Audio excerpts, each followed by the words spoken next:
Hello there, and welcome back to Reproductive Health with Miss McClellan. Today, we are going to be talking about taking care of yourself, specifically in reference to abstinence, hygiene, and birth control. And I'm sure that I teased some of this in the last video, but this is all super important stuff that you can definitely put to some practical use.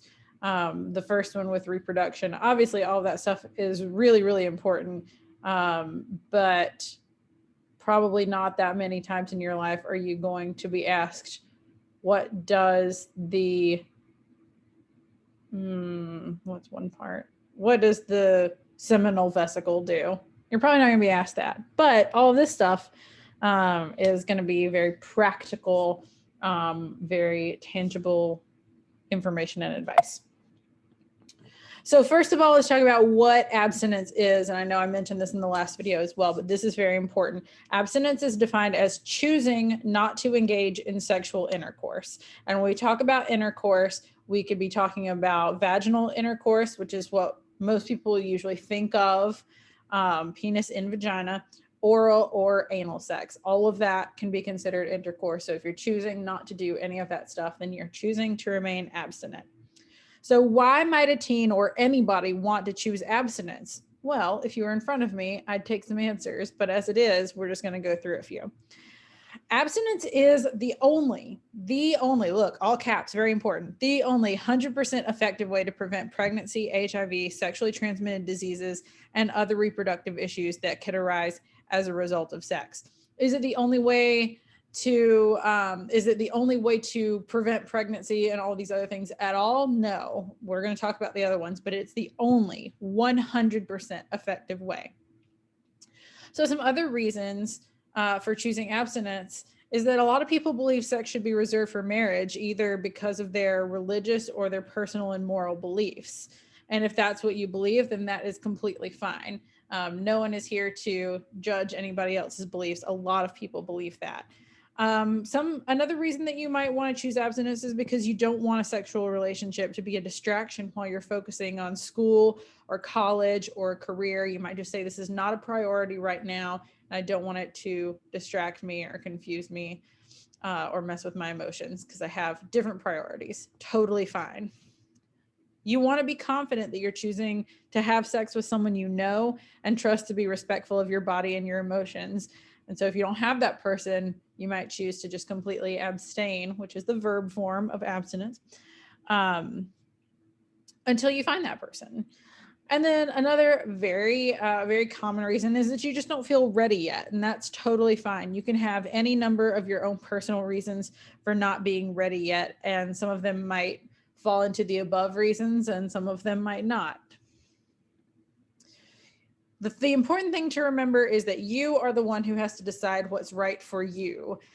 What are your beliefs about abstinence? Are you ready to be sexually active? What you need to do is establish your boundaries and then respect yourself, respect your own boundaries, and respect others as well and the boundaries that they've set for themselves.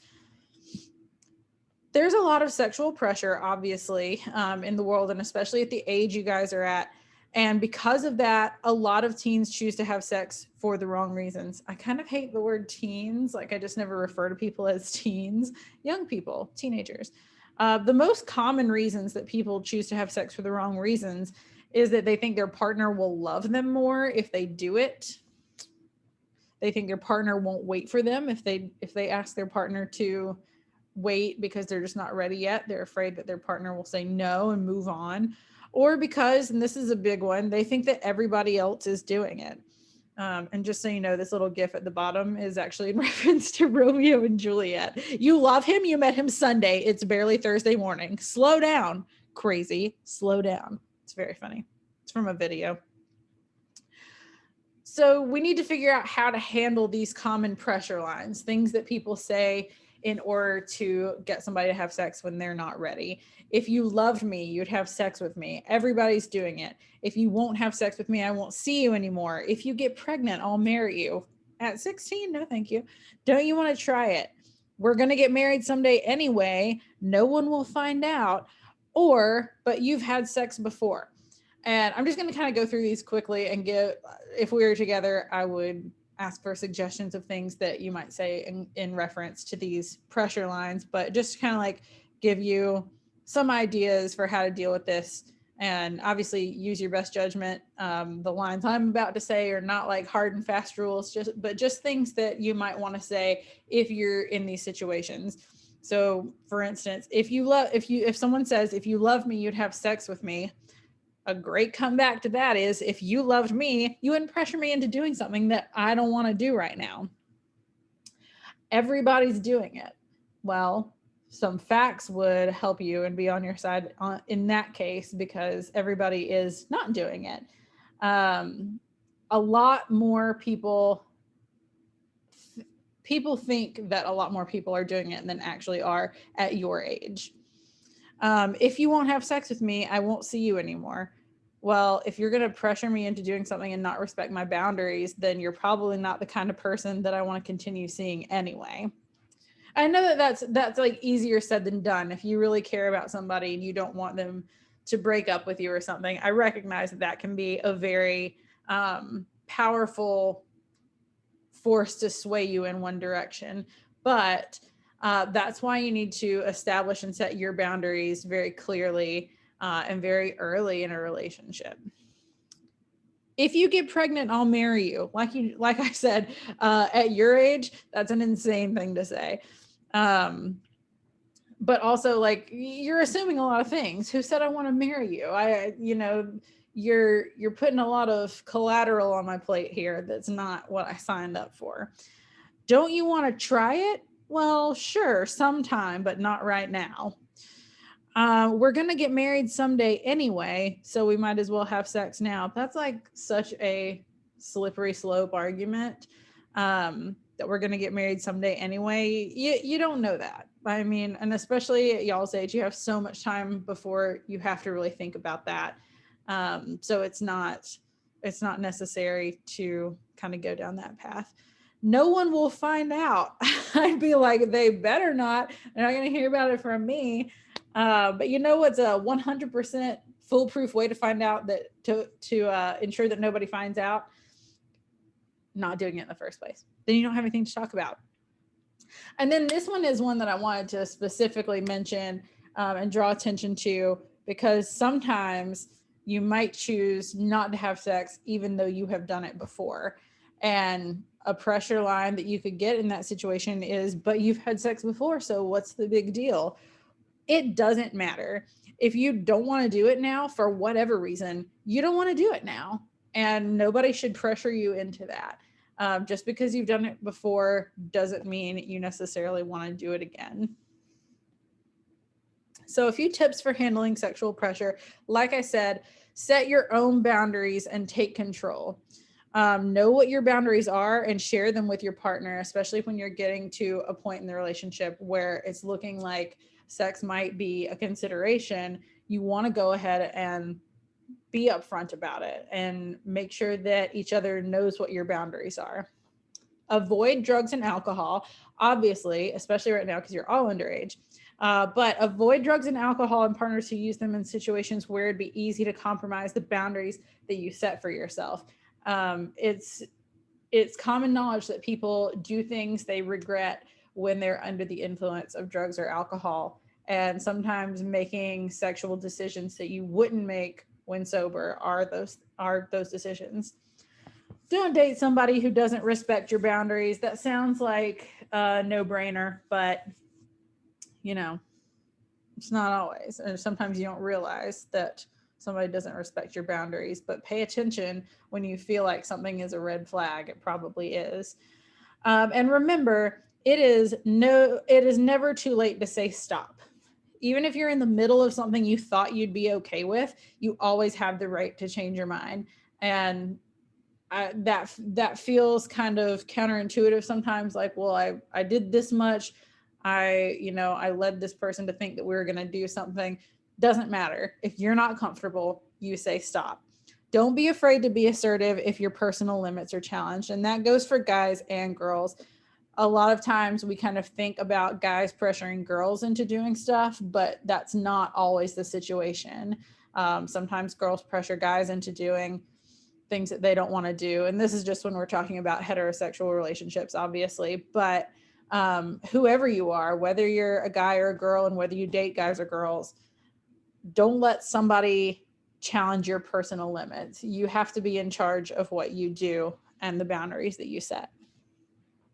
So whatever your decisions are, remember that they are your decisions and nobody else has the right to try to make you feel bad about them. Whatever those decisions are, whatever those beliefs are, they're your beliefs and nobody else gets a say in them. So here's some important health tips for both boys and girls. You guys are all past puberty, or at least on the tail end of it at this point. But since that's true, you'll know that puberty is a time when our bodies make things a lot more difficult. So this is for both guys and girls. Acne is a thing that crops up during puberty, unfortunately, and thankfully for most people it kind of dissipates after puberty, but not always. Acne is normal during puberty and it's caused by hormones, whatever anybody else tells you. It is not caused by sweets or greasy food or having your hair in your face or getting dirt under your skin or not washing your face. It is caused by hormones.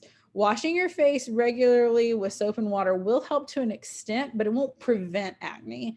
8 in 10 teenagers get acne regardless of preventative measures or dietary habits or whatever. Wow, those 2 in 10 who just don't have to deal with it. My goodness.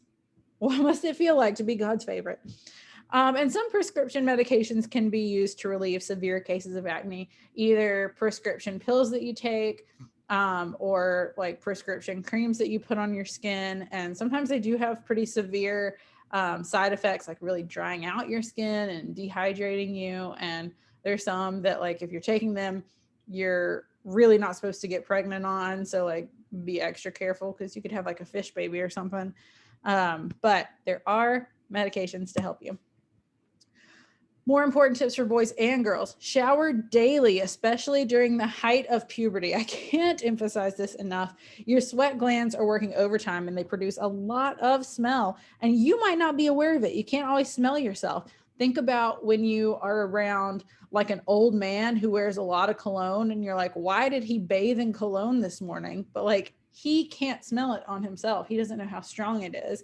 It's the same thing with BO. You can't always smell it. I used to teach in 206 at the old building when the 6th graders would come in. The 6th graders had been in my room just before I taught in there. And just before that, they had been in PE. And to this day, 6th grade, if someone asks me, what does 6th grade smell like? BO and oranges. That's what it smells like. It's horrible. Shower daily. Use deodorant or antiperspirant to prevent underarm odor and cut down on sweating. And this is kind of going along with what I was just saying. It's fine to use perfume or cologne. It's lovely sometimes, but be wary of going overboard. A lot of teenagers err on the side of too much because they're trying to mask any body odor, but just staying clean and using a light scent is much more pleasant for those around you. You do not want to cover up BO with Axe body spray. It's nasty. Everyone's growing hair. Boys grow it on their faces, and both boys and girls grow it on their legs and underarms and genitals. If it makes you self-conscious and you want to try shaving or waxing for the first time, talk to your parent or an adult that you trust. Shaving is a normal part of puberty. And remember, everyone's going through this at the same time. Everyone's going to be self-conscious about some aspect of it, and those feelings are normal and valid. It makes no sense to tease someone else about something that we all go through. Be nice to each other. And like I said, I know you guys are all on the tail end of this. This is mostly stuff that you have already dealt with, but maybe you wish you had this information back then. And so when, your younger siblings or in the future, your children are going through it, just remember these things. So let's focus a little bit on female hygiene and reproductive issues. First of all, sanitary product options. What are we talking about here? What you use when you have your period. And men, you need to listen up as well, because it does not do to be ignorant about these things. I cannot count how many times I've talked to adult men who just say the dumbest things because they don't know how women's bodies work, and the things that we have to do to take care of them. This was just a cute little infographic I found, and I thought the language was funny. What do you use in periods time? I use sanitary pads. I use tampons. I use menstrual cups. We'll talk about all three of those. So pads are one of the earliest forms of feminine hygiene, and here's a handy dandy picture of one. It's offered in various lengths and absorbency, sticks to the lining of women's underwear. It's preferred by a lot on light flow days or spotting between periods, which is normal, by the way, but if it's a lot of blood, talk to your doctor. They're often bulky and uncomfortable and messy or unsuitable for certain types of physical activity. It can feel like a diaper sometimes, and you can't wear one like when you're swimming. There's just certain things that obviously don't work well for this. There's directions, but it's pretty self-explanatory, to be honest. Here's an important thing: never flush it down the toilet. A couple of years ago, we had some issues at the old building. You guys might remember this because during lunch, we put all of you guys outside to like run around, and I don't know what you do, while we kept all the girls in the lunchroom. And I talked to them about pads and tampons because they were clogging up. They were flushing them down the toilet and clogging up our pipes. And one time that was the reason why we had plumbing issues. It was not that every time, but a couple times it was. Tampons are the most popular form of feminine protection, particularly for women under 41. I don't know why it's 41, but that's just a statistic. Someone did a study. It's made out of rayon and cotton. It's designed for absorption of menstrual flow by insertion into the vagina with an attached string for easy removal. You use the lowest absorbency level necessary for your current flow. If you've got a light day, you use a light one. If it's a normal day, you use a regular one. And for heavier days, there's super or ultra, depending on the company. There's like ultra, jumbo, super, whatever. You want to change it every 4 to 8 hours. And they really scare you about this sometimes. Like I remember being kind of scared of it when I was in school, but it is very rare, but there is a risk of toxic shock syndrome from tampons that are left in longer than 12 hours, which can be fatal. It's a very fast moving thing. It is very rare. And I want to emphasize that. Don't not use tampons because you're afraid of getting toxic shock syndrome. I've got the directions right here. A lot of people, particularly those who have never had sex or had anything put in their vaginas before, are kind of scared to use tampons for a lot of reasons. They think it'll hurt. If you're doing it right, it will not hurt. It might take a time or two to get it right. And you'll know because you'll be like, oh, there's something in there. If you're doing it right, you will not feel it. And if I've got the instructions right here, but if you're like, I don't know, I can't figure out how to do it, and you'd rather like have a visual interpretation, come and find me and I'll just like have a spare one and just like show you how it works. Common myths: virgins cannot use tampons. That's not true. And you may remember from the first presentation that the hymen has a little hole in it that's big enough for urine to come out or for a tampon to go in, if you even have a totally still intact hymen. So that's not a thing. Like if you use a tampon, it doesn't mean you're not a virgin anymore. Tampons hurt to insert. They shouldn't. If you're doing it right, they shouldn't. They take your virginity. That's very silly. No, of course not. Or they can get lost inside you. No, it's got a string where you pull it out. Now, there are some very rare cases, and the only reason I probably know this is because of shows like Sex Sent Me to the ER, and the fact that one of my best friends is a physician's assistant in Australia. And she has said that people have just like forgotten that they're in there, and it gets really gross and horrible. But not in all of those situations did people get toxic shock syndrome. So that's maybe reassuring. Menstrual cups are less common in the US, but they're becoming more popular. That's a picture of a few of them. It's a silicone product that's inserted into the vagina to collect the menstrual fluid. It's more environmentally friendly and cost efficient than pads or tampons, which are unfortunately pretty expensive when you add it up. You empty them every 4 to 12 hours. One cup can last up to 5 years and is boiled to sanitize it between periods. And there's the directions again. It's a little bit weird because you kind of have to origami it a little bit to insert it. But then it just like pops open and catches your menstrual fluid, and then you pull it out when you're ready. Some other alternatives are reusable pads, which obviously means a lot of laundry for you. Menstrual discs, which are like in effect sort of similar to a menstrual cup. Sea sponges, which literally is just a sponge that you put up there and it absorbs it and then you pull it back out. Or Thinks period panties, which I've actually heard great reviews about.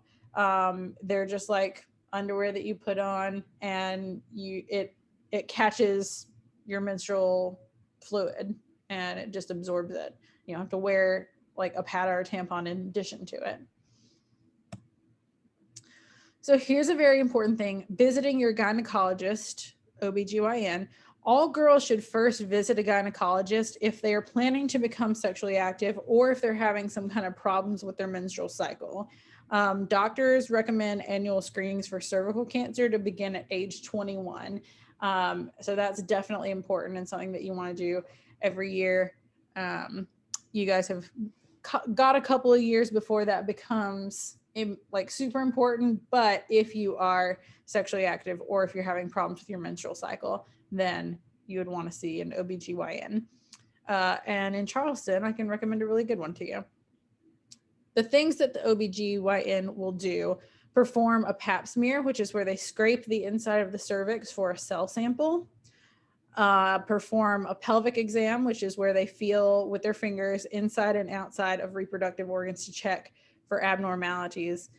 They perform a breast exam, STD screening. They can prescribe birth control, such as pills, IUD, or other things, which we'll look at. Order any blood work that's necessary. Perform prenatal and pregnancy care if that is the situation that you're in. And they can answer any questions about reproductive health. Some people are definitely afraid of going to the OBGYN because of what they have to do to you. And I'm not going to lie, it's not comfortable. Nobody loves doing it. But it is very quick and it is very important.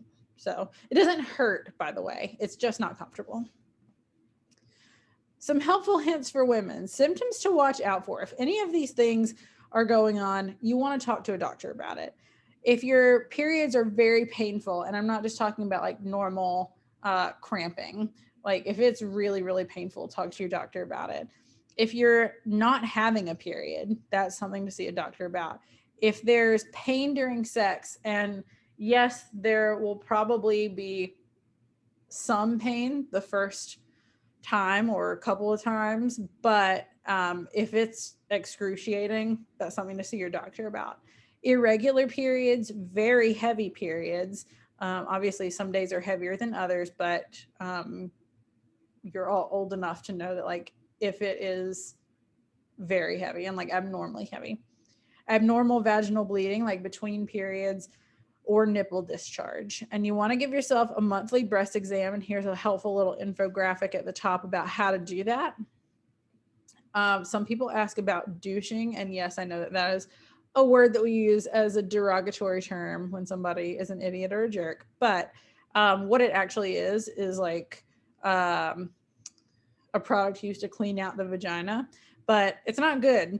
It gets rid of the vagina's natural good bacteria. Just wash, just clean yourself in the shower. Like I said, the vagina is kind of self-cleaning, which is awesome. So you don't need to worry about that. And this is very important. Urinating after sex prevents UTIs. Definitely try to urinate after sex. Any questions? I wish that you were in front of me so that you could ask them and I could answer. But again, if you are if you have any questions that are preying on you, then by all means, email me, seek me out. You know how to find me. So let's move on to men, male hygiene and reproductive issues. Oh, come on. This was one of the things I mentioned in the reproduction presentation that I was talking about how the glans is partially or completely covered by the foreskin in an uncircumcised man. Just to like clear up any confusion, and particularly like, again, women, this might not apply to you, but it's important to know these things and know what's going on in everybody else's bodies. Circumcision is the removal of the foreskin from the head of the penis, and that can be done for cultural or religious reasons, and often is, or it can be done for reasons of hygienic or personal preference. This has become a lot more common for non-religious or non-cultural reasons. Uncircumcised men need to pull back the foreskin and wash the penis under it to prevent a buildup of harmful bacteria that can cause infection. Some myths about circumcision is that it helps prevent HIV. No, it doesn't. Like, you can get HIV with a foreskin or without one. That it's painless for the baby. That's not true either. No, it's just that the baby doesn't remember it. That's the only reason that's kind of something that people think. Almost everyone is circumcised these days. No, they're not. I don't have the numbers right in front of me. But it's not a case of like almost everyone. And that circumcision is akin to female genital mutilation, which is obviously something that happens particularly in a lot of other countries, and is horrible. This is not the same thing. It's not like cutting your penis off. It's not. It's just a snip of the skin. Men should perform monthly self-exams on their testicles to check for lumps, hard spots, or abnormalities. That's an excellent tool for early detection of testicular cancer. Testicular cancer is the most common form of cancer in males age 15 to 35. It's scary, obviously, to think about having cancer that young, but we all know it does happen. You want to do everything you can to prevent that or to detect it early. Testicular cancer is fairly rare. About 1 in every 250 men will develop it at some point in their lives, but it's highly treatable. I actually, even though it says fairly rare, I feel like 1 in 250 is not that rare. That's normal. I'd say that's regular. So only about 1 in 5,000 die from the disease, and that is more rare, and makes me feel a little bit better. Excuse me. So these are all normal parts of puberty that boys have to deal with, and things that you'll eventually grow out of. Your voice breaking and cracking, and we've all heard that. And again, like, I just encourage you guys not to make fun of each other for stuff that happens to everybody. And I know that it can sound funny sometimes, that kind of thing. But you also know that you're all really sensitive about it, or most of you are, and you don't want to be made fun of for something that you really can't help anyway, and that everybody's going through. Wet dreams, also called nocturnal emissions, which is basically when a boy ejaculates in his sleep, and is not something that can be helped. We talked a little bit in the last presentation about spontaneous erections, and how that's normal and does decrease with time and with age. But I also want to point out it's always going to be normal to wake up in the morning with an erection. Males typically have 3 to 5 erections per night during their sleep. They just don't realize it. So waking up with an erection is a normal result of the phases of sleep that your body goes through during the night. We've all heard about sleep cycles and the different things that we do during our sleep and the different dreams that we can have. And this is just yet another thing that has to do with the point of our sleep cycle that we're in.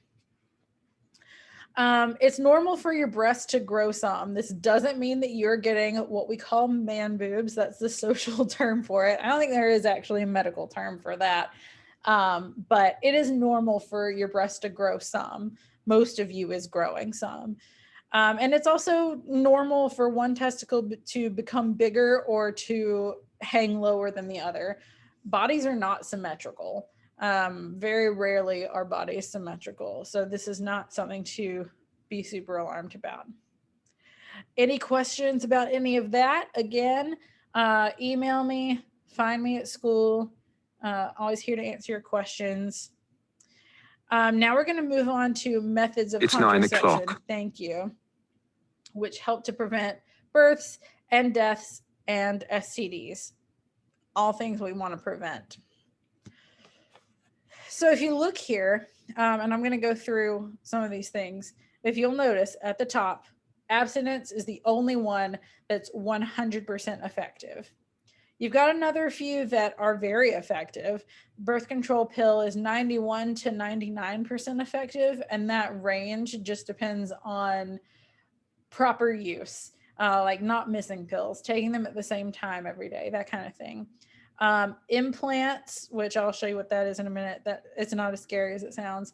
An IUD, NuvaRing, birth control patch, sterilization. Sterilization is only 99% effective. Yeah, because sometimes it didn't go right, or it can I'm not a doctor, but it can reverse, I think, a vasectomy. I don't know.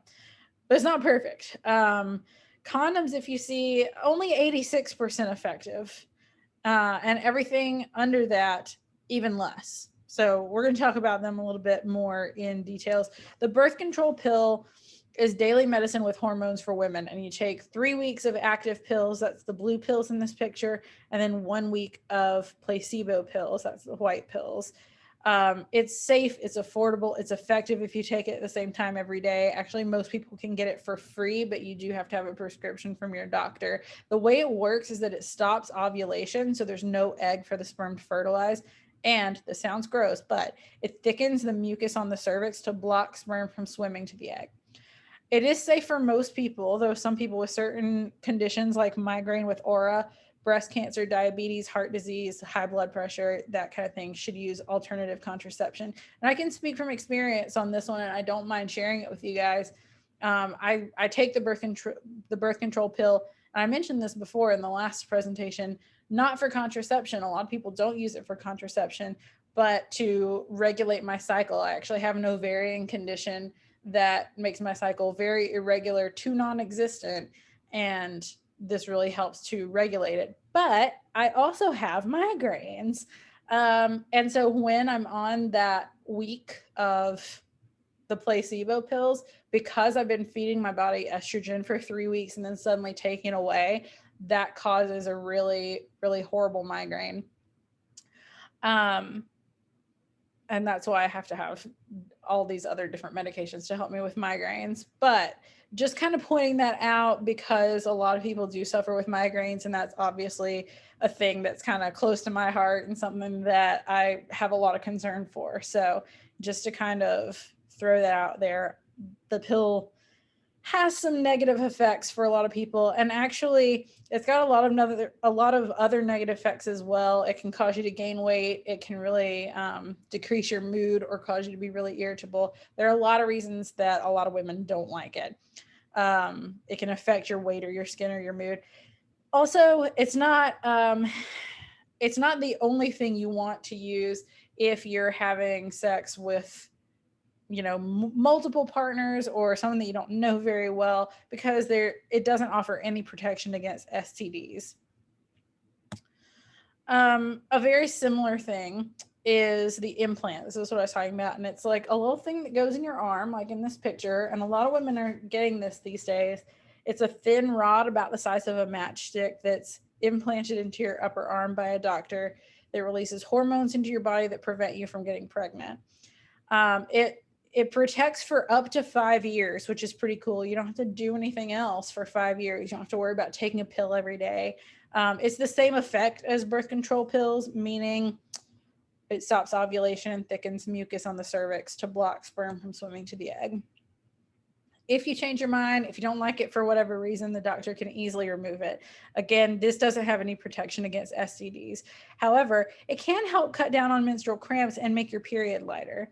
1 in 3 women with the implant actually stop getting their period after a year, and that's okay. That's safe. There are actually several types of birth control that will either cut down on the number of periods you have or stop your periods. And as long as you talk with your doctor about it beforehand, that's safe to do. An IUD, intrauterine device, and there's a little picture of it. It's a small piece of flexible plastic shaped like a T. There are copper IUDs and hormonal IUDs. Depending on the brand, the hormonal ones protect for 3 to 7 years, protect against pregnancy. The copper IUDs can protect for up to 12 years. It's insane. It's a long time. Again, it's the same method as birth control pills. It does the same thing. Copper IUDs prevent pregnancy by essentially repelling sperm so that it can't get to the egg. It's like, I don't know, it's like sperm kryptonite or something. You have to go in and it's a small procedure. It's inserted into your uterus by a doctor. Again, no protection against STDs. IUDs can slip out of place or occasionally fall out. You have to actually go in and like double check that it's there, if you feel it moving around, you can kind of put it back in place.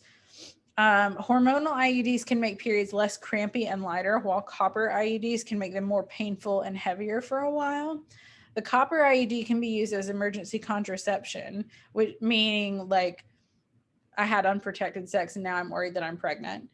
That's what emergency contraception is. If it's inserted within 5 days of having unprotected sex, and if it's used as emergency contraception, it is 99.9% effective. Insane. And you guys can probably, if you remember the last presentation, you can probably actually figure out why that works, because sperm can stay alive for 5 to 7 days inside a woman's body. So putting that in will kind of repel it back out before it has a chance to get to the egg. Very cool. The putting it in can be kind of a big deal physically. Some women have cramps, pain, fainting, bloating, or irregular bleeding for up to 6 months after insertion. I feel like the word bleeding came out weird. Sorry. A NuvaRing.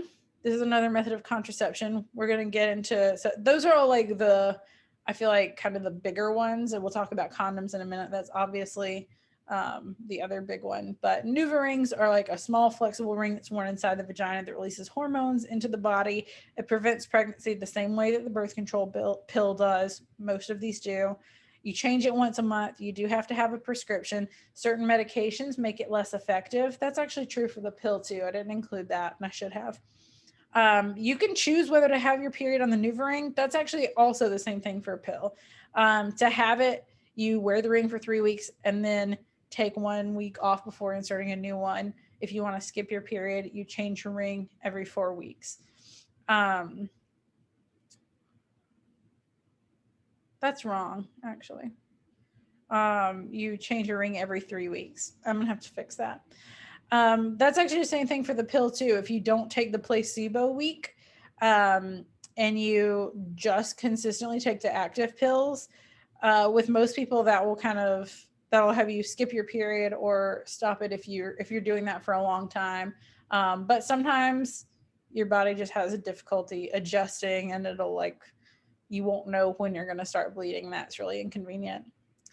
The birth control patch is a contraceptive patch that adheres to your arm or your belly or your butt or your back.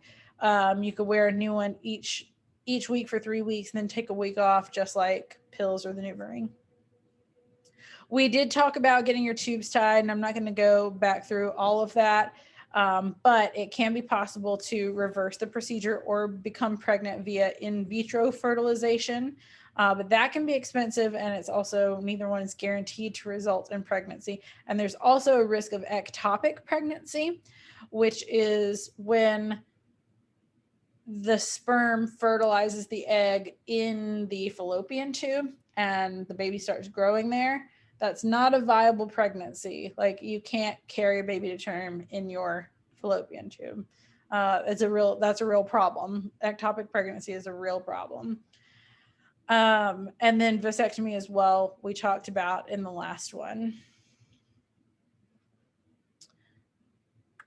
That's vasectomy continued. It is the most effective method of contraception for men, of course, except for abstinence. And if you'll recall, there was a 99% chance of it being effective, and that's because there's a slight chance that the cut ends of your vas deferens could grow back together and cause a pregnancy, but that is very rare. Condoms, that's a big one. Condoms, as we know, probably are thin, stretchy latex or plastic pouches that cover the penis during sex and collect semen to stop sperm from getting into the vagina. And it does prevent STDs during vaginal, oral, and anal sex by preventing contact with bodily fluids like semen and vaginal fluids that carry diseases. Condoms are the only form of birth control that also prevents STDs. So even if you're using another form of contraception, it's a good idea to also use a condom to prevent the spread of disease. Here's some info on how to use a condom. And if we were in person, I would have one with me and either demonstrate or get y'all to put one on a banana or something, which is always a ton of fun. Here's an important thing that sounds like it should be common sense, but maybe it's not. Never reuse condoms. Get a new one every time. And in fact, it's normal to lose an erection while you're wearing a condom. And in that case, get a new condom and put it on once you have an erection again. You don't want to try to use the same one again. And always make sure that they're not old or broken. If you'll recall, it was like condoms are like 86% effective or something. They break sometimes. They have holes in them sometimes. If they're old, they're not going to be as strong and they're more likely to like have holes or break. So you want to be careful about those. A diaphragm or cervical cap, which is the picture on the right half of the screen, are silicone cups that you put inside your vagina to cover your cervix to stop sperm from joining an egg. It's most effectively used with spermicide, which is a product that you would use and like put on the penis, and you put them in before sex. Fertility awareness, and I mentioned this for sure in the first presentation when we were talking about how women are more fertile on some days and less fertile on some days, but you can get pregnant anytime. We kind of refer to this as natural family planning or the rhythm method, and that kind of entails tracking your menstrual cycle so you'll know when you're ovulating, since those days are your most fertile, and you just avoid sex on those days. For the record, there are apps now that can help you track these things. Track your temperature, your cervical mucus, your calendar, all those to predict when you're ovulating. This is most effective when you work with a doctor or nurse who knows how to use those methods effectively. It's obviously not good for women with irregular menstrual cycles, because that means that you might not know when you're ovulating. If I ever, God forbid, decided that I wanted to have a kid, this would be a horrible method for me because, like I mentioned, I have this ovarian condition which messes up my cycle a lot. But one of the things it means is that I ovulate kind of randomly. It would be like impossible to track for me. So we wouldn't want to do that. And by the way, the condition that I have is called polycystic ovarian syndrome. It's very, very common. So ladies, if you are ever having issues with anything in your reproductive system, and feel like you need to go to the doctor, bring up polycystic ovarian syndrome, because it is a doozy, but it's also so common. A lot of people have that, and a lot of people, that's the reasons for the symptoms that they have. You've probably heard of the Plan B pill, or the morning after pill. That is emergency contraception, which is when you have had unprotected sex and are trying not to get pregnant, even though you already did it. It's more effective the sooner you take it. You don't actually have to wait until the morning after. You could take it immediately after if you have access to it. One pill dose either prevents or delays ovulation, depending on where you are in your cycle, or it interferes with the fertilization of an egg, depending on, like I just said that, where you are in your cycle.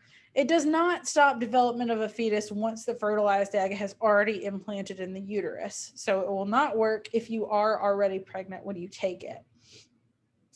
If you take it within 72 hours of having your unprotected sex, it reduces the risk of pregnancy by 89%. If it is taken within the first 24 hours, it reduces the risk by 95%. Quite effective. And I did also just kind of mention spermicide, which is usually a contraceptive foam.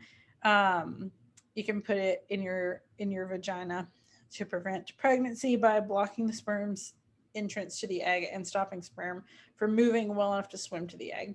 And it can be used alone or with other forms of birth control. Like I just mentioned, it's good to use with the diaphragm or cervical cap.